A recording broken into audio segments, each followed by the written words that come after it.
Hello दोस्तों, एक बार फिर से स्वागत है आपका हमारे YouTube channel Sikar study point पर। आज हम हर रोज़ की तरह बात करेंगे 30 महत्वपूर्ण प्रश्नों की।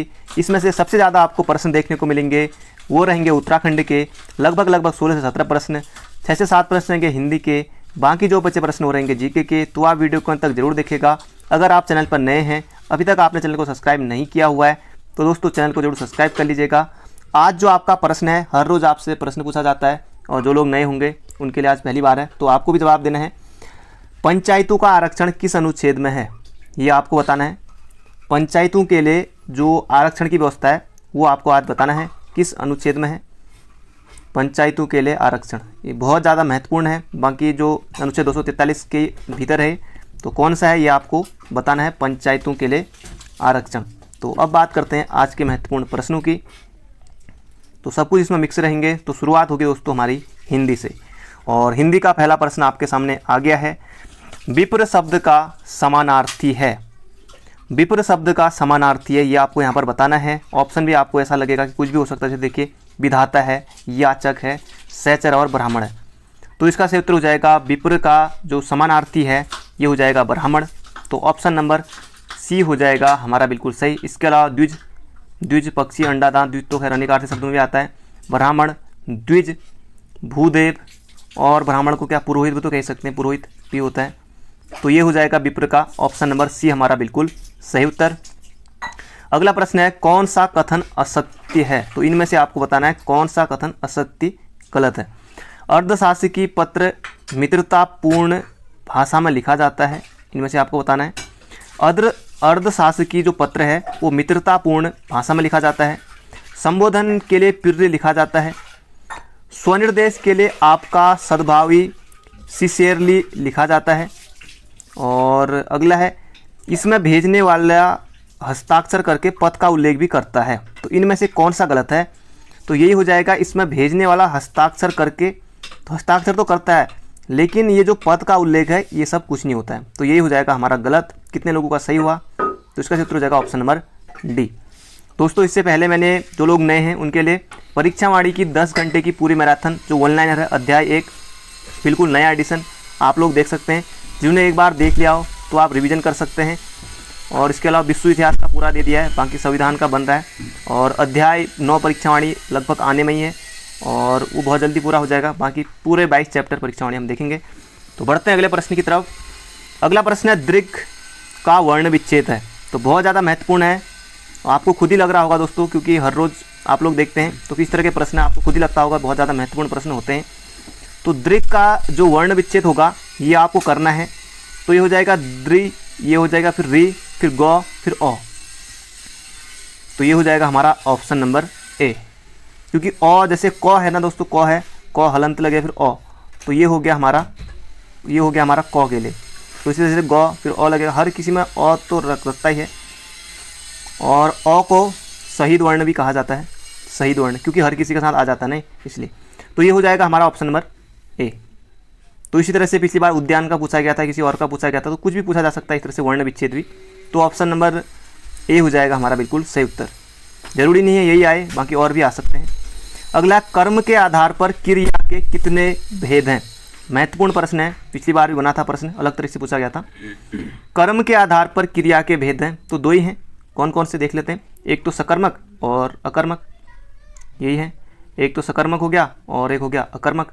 तो कर्म के आधार पर जो क्रिया के भेद हैं वो 2 हैं। अगला, लड़का जल्दी से लपक कर पहुंचा। लड़का जल्दी से रैंक कर पहुंचा नहीं है, यहाँ पर लड़का जल्दी से लपक कर पहुंच गया।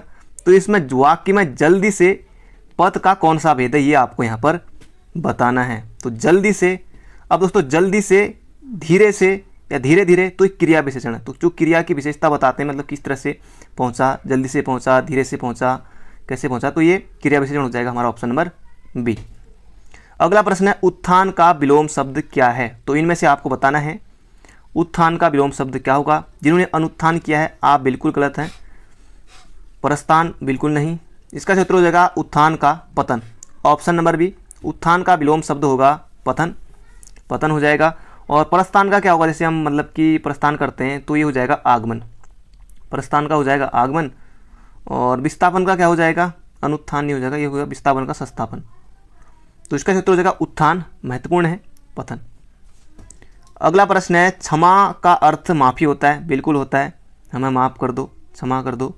तो क्षमा का अन्य अर्थ होता है, तो इनमें से आपको बताना है, बादल, अमृत, जोड़ या फिर पृथ्वी। तो ये हो जाएगा, क्षमा का अर्थ माफ़ी होता है, क्षमा का अन्य अर्थ पृथ्वी होता है। तो ऑप्शन नंबर ए हो जाएगा हमारा बिल्कुल सही उत्तर। एग्जाम में पूछा गया प्रश्न है। तो बढ़ते हैं अगले प्रश्न की तरफ। अगला प्रश्न है, किस प्रधानमंत्री से, अंतर हो जाता ना बोलने में, ने लगा दो, से लगा दो, तो किस प्रधानमंत्री से वीर चंद्र सिंह गढ़वाली ने गैरसैंण को ग्रीष्मकालीन राजधानी बनाने की मांग की थी? तो किसने की थी? तो इनमें से आपको बताना है, किस प्रधानमंत्री से वीर चंद्र सिंह गढ़वाली ने ग्रीष्मकालीन राजधानी बनाने की मांग की थी? तो ये की थी जवाहरलाल नेहरू से। जवाहरलाल नेहरू से 1960 में की थी गैरसैंण को राजधानी बनाने की मांग। तो ये आपको बिल्कुल याद रखना। और गैरसैंण में ही जो कूदिया बगड़ है, वहाँ वीर चंद्र सिंह गढ़वाली की याद में मेला भी लगता है 12 जून को। तो ये भी आपको बिल्कुल याद रखना है। तो बढ़ते हैं अगले प्रश्न की तरफ। तो ये 1960 में की थी मांग वीर चंद्र सिंह गढ़वाली ने नेहरू से कि गैरसैंण को राजधानी, ग्रीष्मकालीन राजधानी बनाई, वो भी भारत की। तो बढ़ते हैं अगले क्वेश्चन की तरफ। अगला प्रश्न है, गढ़तांगली दर्रा स्थित है? बहुत ज़्यादा महत्वपूर्ण प्रश्न है। गढ़तांगली दर्रा स्थित है। बाकी जो आपने पढ़ा होगा, नेलंग, सांगचोकला, मुलिंगला, तो ये सब दर्रे कहाँ स्थित हैं? थांगला, मुलिंगला, नेलंग, सांगचोकला, याद आ गया होगा, उत्तरकाशी में। तो उत्तरकाशी हो जाएगा हमारा ऑप्शन नंबर बी। गढ़तांगली दर्रा है उत्तरकाशी में। अगला प्रश्न है, पिछली बार बीपीडीओ का प्रश्न, वीडियो का तो अलग हुआ था, बीपीडीओ का, ग्राम पंचायत विकास अधिकारी का। श्रीनगर गढ़वाल में स्थित अजयपाल का राजभवन किस वर्ष भूकंप के कारण क्षतिग्रस्त हुआ? तो इसका सही उत्तर हो जाएगा 1803 में। 1803 में हो जाएगा इसका सही उत्तर। श्रीनगर गढ़वाल में स्थित अजयपाल का जो राजभवन 1803 में, ये उस समय भयंकर भूकंप आया था और उसी का फ़ायदा फिर गोरखा शासकों ने भी उठाया था। और 1803 में जो अगर बद्रीनाथ में बात करें तो 9.0 रिएक्टर स्केल का इतना भयंकर भूकंप आया था बद्रीनाथ में। उत्तरकाशी वाला भी आया था 1803 में। तो बढ़ते हैं अगले क्वेश्चन की तरफ। इसका उत्तर हो जाएगा 1803। अगला प्रश्न है, निम्नलिखित में से किन क्षेत्रों के मैग्नेसाइट के प्राप्त भंडार उपलब्ध नहीं है? ध्यान रखना, यहाँ पर नहीं है पूछा है, किन क्षेत्रों में मैग्नेसाइट के पर्याप्त भंडार उपलब्ध नहीं है? नागनाथ पोखरी चमोली, चंडाक क्षेत्र पिथौरागढ़, झिरोली अल्मोड़ा। तो आपने ये झिरोली अल्मोड़ा, मैग्नेसाइट और चंडाक पिथौरागढ़ तो हर बार पढ़ा होगा। तो इनमें से थोड़ी दिक्कत हो रही होगी। तो ये हो जाएगा हमारा नागनाथ पोखरी, ये भी सही है, चंडाक भी सही है, झिरोली भी सही है। तो बारकोट क्षेत्र जो ये है देहरादून में, ये चूना पत्थर के लिए है। तो ऑप्शन नंबर सी हो जाएगा हमारा बिल्कुल सही उत्तर। पढ़ते हैं अगले प्रश्न की तरफ। अगला प्रश्न है, उत्तराखंड के किस औद्योगिक स्थान में दवा एवं जड़ी बूटी संबंधी उद्योग स्थापित किए जा रहे हैं? तो ये आपको यहाँ पर बताना है। तो इसका उत्तर हो जाएगा सेलाकुई, देहरादून में दवा एवं जड़ी बूटी संबंधी उद्योग स्थापित किए जा रहे हैं। अगला प्रश्न है, उत्तराखंड में प्रधानमंत्री ग्राम सड़क योजना का शुभारंभ हुआ? तो इसका सही उत्तर आपको बताना है। उत्तराखंड में प्रधानमंत्री ग्राम सड़क योजना का जो शुभारंभ हुआ था, ये हुआ था 25 दिसंबर 2000 को। और भारत में भी तभी हुआ था, उत्तराखंड में भी। तो ये हो जाएगा हमारा, क्योंकि उत्तराखंड भी बन गया था तब तक 9 नवंबर को। तो आपको बताइए, तो ये हो जाएगा हमारा ऑप्शन नंबर ए। अगला प्रश्न है, 1000 गायों का दान करने वाला चंद शासक था? अब सोमचंद भैया आते ही 1000 गायें इसने दान की होंगी, नहीं की होंगी? बिल्कुल नहीं। तो ये हो जाएगा जगतचंद। 1000 गायों का दान करने वाला था जगतचंद था। और जगतचंद का जो काल है, इसको चंद्रवंश का स्वर्णकाल भी कहा जाता है। 9 लाख रुपए की आय होती थी, चंद्रवंश का स्वर्णकाल कहा जाता है। और जुआरियों पर कर लगाया था जगतचंद ने, और मृत्यु हो गई थी चेचक से मृत्यु हो गई थी जगतचंद की। बढ़ते हैं अगले प्रश्न की तरफ। अगला प्रश्न है, प्रथम अशोक चक्र प्राप्त करता है?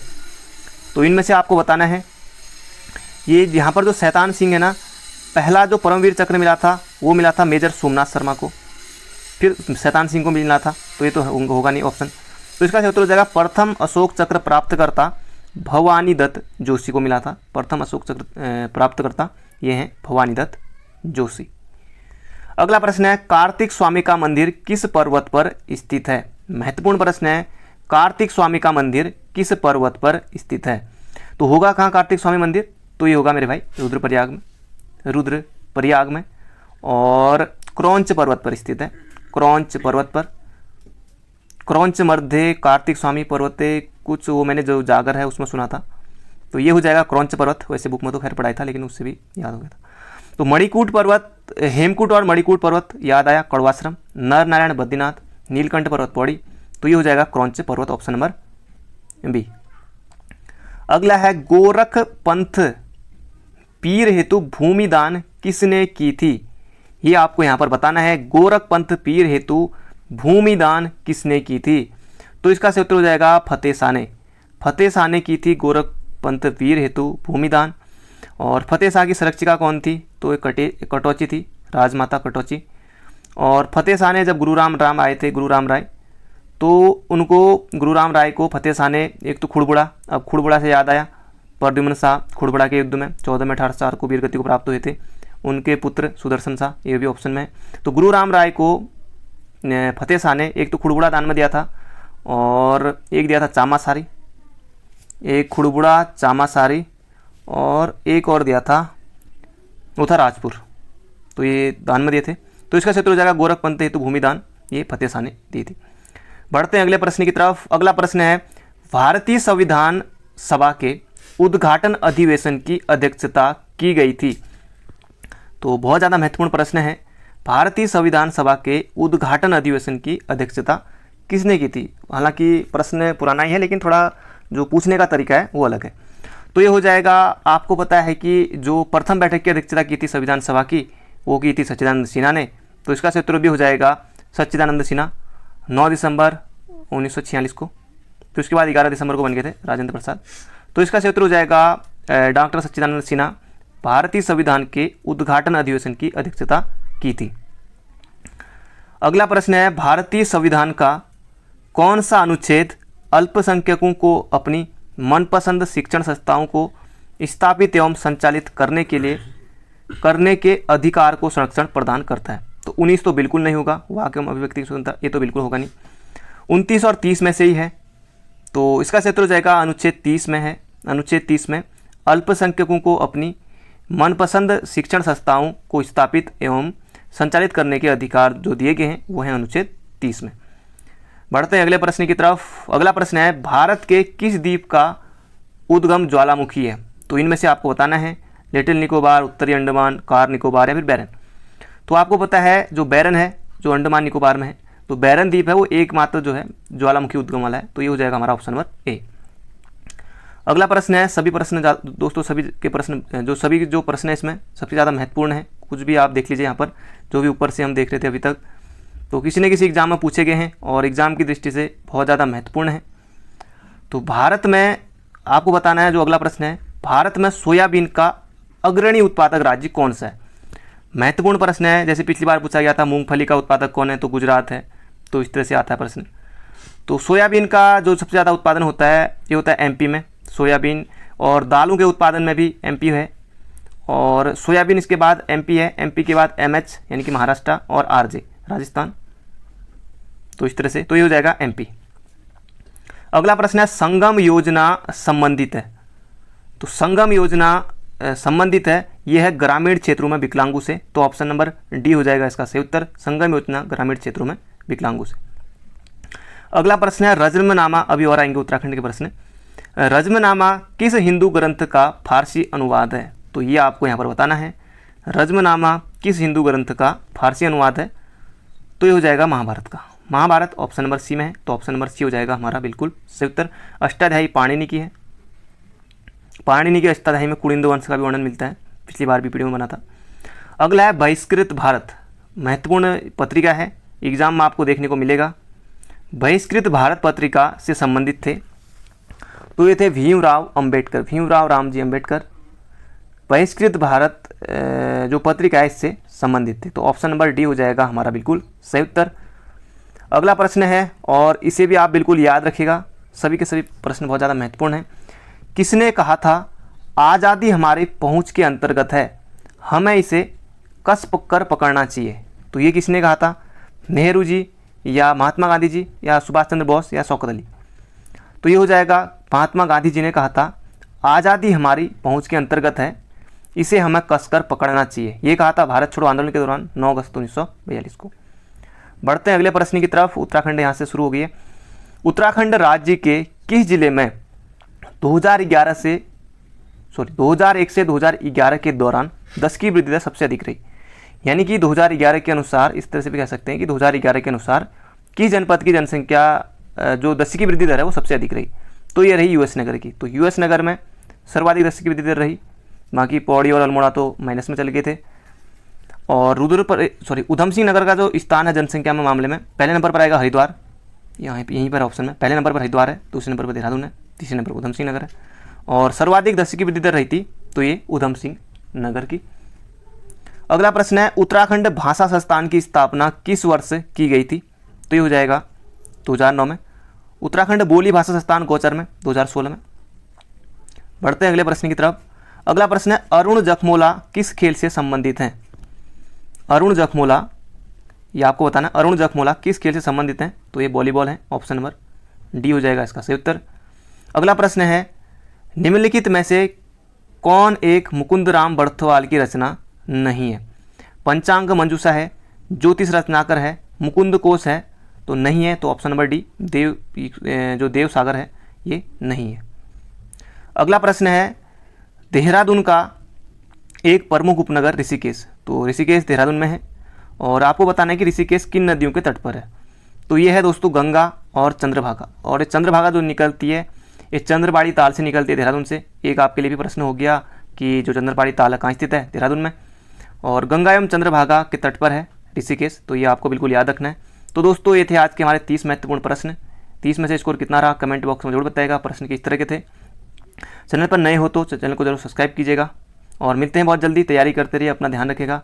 Thank you friend, thank you so much.